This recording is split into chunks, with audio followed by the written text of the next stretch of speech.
Europe 1. Le grand direct des médias, Thomas Joubert. Après une ambition intime sur M6, C8 lance un nouveau programme qui aborde la politique autrement. Ça s'appelle Les candidats au tableau. Ça passera dimanche soir à 21h. 4 candidats à la présidentielle seront donc interrogés dans une salle de classe par des enfants âgés de 8 à 12 ans. La productrice de cette émission, c'est Mélissa Thoriot, que je suis ravi d'accueillir ce matin sur Europe 1. Bonjour Mélissa. Bonjour. Émission très originale, plutôt réussie. On va donc découvrir François Fillon, Benoît Hamon, Emmanuel Macron, Jean-Luc Mélenchon sous un nouveau jour face aux questions des enfants.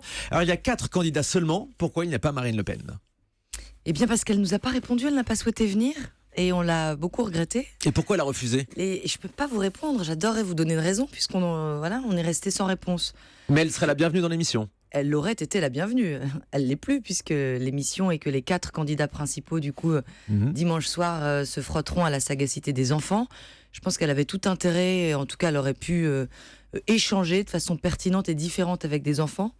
Et ça lui aurait permis de déjouer certains travers ou techniques de langage dont ils usent un peu partout. Donc je pense que ça aurait été bénéfique aussi pour elle. C'est clairement ce qu'on voit dans l'émission. Est-ce que vous pensez que son refus de participer est lié aux prises de position de votre mari, Jamel Debbouze ? Non, je crois pas du tout. Je crois que je suis intervenue en dernier dans les sollicitations.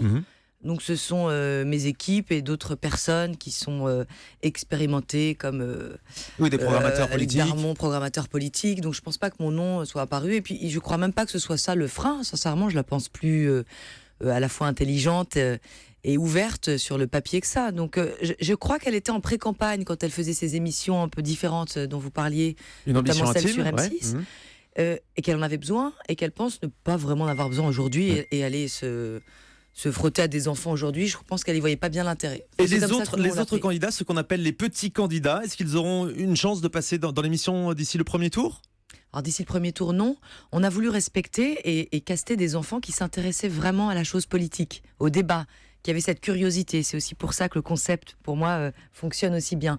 Leur présenter des petits candidats dont ils ne connaissent ni le nom et le parcours, ça aurait demandé trop de travail, ça n'aurait pas été pertinent. Donc ça veut dire que pour le moment, c'est un one-shot. C'était les grandes figures politiques. Et c'est une émission unique. C'en est une. Après, ça pourrait se décliner avec des tas de grandes figures politiques, des membres du gouvernement, d'autres grands présidents. C'est vrai que le se frotter à des enfants oblige le politique à vraiment changer de langage, à devoir s'adapter. Et à parler très concrètement.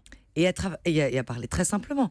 Demander à un politique en 1 minute d'arriver à expliquer une mesure phare, même nous, adultes ou journalistes, je vous assure que c'est très précieux. C'est-à-dire qu'on apprend beaucoup.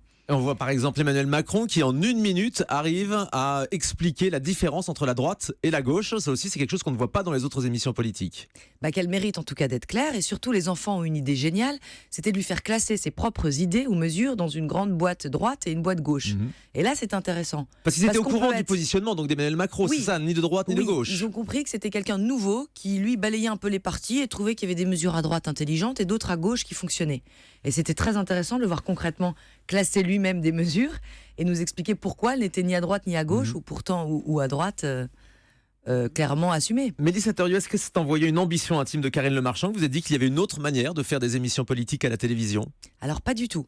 Je trouve ça super ce qu'M6 a proposé à un moment où on a pu découvrir des candidats sous un autre angle et ça manque tellement souvent d'humanité avec un discours très répétitif qui nous lasse tous. Donc tous les autres formats, je crois, sont les bienvenus. Moi, c'est pas du tout ce qui m'intéressait.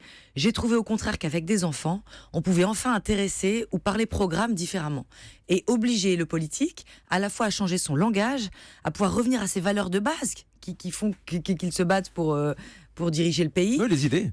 Absolument, et les désarçonner aussi. On peut pas se défiler devant un enfant qui comprend pas, il comprend pas. Donc, il y a plus de langue de bois, on va pas contourner. Voilà, on est habitué à des non-réponses, on est quand même habitué à des discours très formatés. Alors, on a reproché à une ambition intime de rendre sympathiques les candidats. Est-ce que c'est le cas aussi dans les candidats au tableau sur C8 ? Alors nous, on est avec des enfants de 10 ans. On n'est pas avec des très grands contradicteurs et dans un débat politique très soutenu. C'est pas ça qu'on souhaite faire. Mais mine de rien, les candidats paraissent sympathiques parce qu'ils plaisantent avec les enfants. Alors oui et non, vous jugerez par vous-même, bien sûr qu'ils paraissent sympathiques et tous les hommes et femmes, politiques ou non, ont une part de sympathie, je pense. Mais voir comment ils se comportent avec des enfants, s'ils sont à l'aise, ceux qui n'arrivent pas vraiment à répondre, ceux qui gardent leur rigidité. Pourquoi il y a encore des socialistes, je ne sais plus quelle est la question à Benoît Hamon, il y a des silences qui sont très payants, il y a des malaises aussi et des temps de réponse qui en disent beaucoup. Donc je ne suis pas certaine que chacun sorte en se disant super opération de facilité avec des gamins de 10 ans. Ouais, ça, c'était, dans une c'était pas le ambition cas. intime, moi j'ai trouvé que les candidats avaient un peu de mal à sortir de leur carapace, qu'ils restaient dans leur communication habituelle finalement. Est-ce que là, avec les enfants, ils sont 100% naturels? Je pense qu'avec un adulte, on reste évidemment maître de soi et dans le contrôle. Alors, on a envie d'aller sur un terrain un peu plus émotionnel, de se raconter. On sait ce qu'on a à gagner. Je vous assure qu'avec des enfants, le premier quart d'heure, ils sont peut-être un peu rigides, et encore pas tous, mais vous n'avez plus rien. Vous oubliez, d'abord, c'était un concept, il n'y avait pas de cadreur, hein, c'était des petites caméras cachées. C'est ça, ils sont seuls dans la salle des de classe, bureaux. pareil, il n'y a Ah pas oui, de journaliste c'est qui important de le accompagne les savoir. enfants, c'est ça? Donc les enfants sont seuls avec le candidat. Il n'y a personne. C'est des petites caméras cachées dans un bureau qu'on a fabriqué et dans des bibliothèques. Donc il y a ce rapport Donc vraiment ça direct. capte l'instant. Et au bout d'un moment, le politique, je vous assure, oublie. Et c'est juste d'arriver à se faire comprendre. Et d'où ils viennent, les enfants, alors? Parce qu'ils sont assez formidables, vous avez choisi sur quels critères? Ouais, c'est ça qui est important, c'est de les avoir bien choisis, qui viennent d'un peu partout. On a vraiment essayé de choisir des enfants curieux qui s'intéressent donc au débat. Alors évidemment, on n'a pas des petits singes savants qui connaissent les programmes des candidats. Ça n'aurait pas beaucoup d'intérêt, mais qui ont envie d'apprendre. C'est-à-dire que ça les intéresse de savoir qui est à gauche, qui est à droite, pourquoi, quels étaient leurs parcours. Donc nous, on les a nourris. C'est-à-dire qu'on leur a amené beaucoup de matière en leur donnant voilà, le parcours de Benoît Hamon, de M. Mélenchon, de Il y a Marine eu Le des Pen. cours avant, donc. Ah, mais ils ont beaucoup bossé, ils ont sacrifié leur mercredi, leur samedi, leur dimanche, mais ils avaient très envie. Est-ce que Et vous on leur a- avez soufflé des questions? Non, justement, j'en venais à. On a cueilli leurs questions. C'est très important parce que sinon, ça m'aurait beaucoup moins intéressé comme débat d'aller manipuler ou souffler des questions à des enfants. Le concept est beaucoup moins pertinent en tout cas.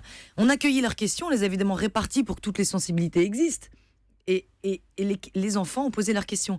Et même quand elles ont l'air un peu adultes, comme ça, un peu techniques, on était sur des questions et sans doute des questionnements dans leur famille. Oui, ça, On parle beaucoup inspiré politique par leurs aussi parents, avec les j'imagine. parents. Peut-être. Ouais. Mais ce sont les questions des enfants qui ont fait partie de ce programme. Quel candidat s'en sort le mieux, Mélissa Thériault? Vous jugerez, je crois que les enfants ont chacun un candidat un peu vraiment mentor qu'ils ont préféré. Un chouchou, oui. Un petit chouchou.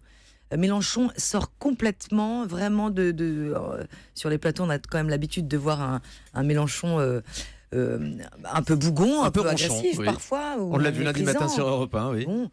Et là, il y a une douceur. En tout cas, je trouve qu'il arrive lui-même à s'interroger, à changer de discours. Bon, il est ancien professeur aussi. Mais du coup, on découvre quelqu'un vraiment de différent.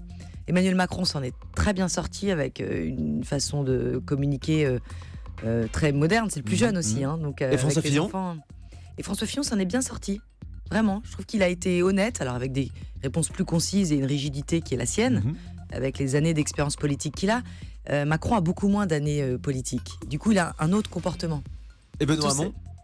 Et Benoît Hamon a été très clair sur des notions fondamentales. Moi, je suis heureuse que les enfants aient pu comparer des discours comme ça, très à gauche, sur la police, la sécurité, l'immigration, avec le discours de François Fillon. J'assure que c'est des valeurs pour les enfants, déjà pour les éclairer en tant que futurs citoyens.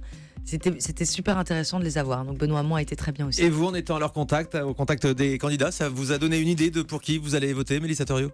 Non, mais j'étais ravie en tout cas de les voir dans cet exercice, tous les gens qui ont participé à ce programme. On était quand même une trentaine de personnes investies. Alors j'avais que des oreilles qui étaient très ouvertes, non pas qui changeaient d'avis, mais qui étaient séduits en effet par l'un ou par l'autre. Donc je pense que on est dans une émission politique, grand public. Je crois vraiment. Donc c'est ça aussi la donne et la chance que me donne C8 pour cette diffusion en prime dimanche soir. A tout de suite sur Europe.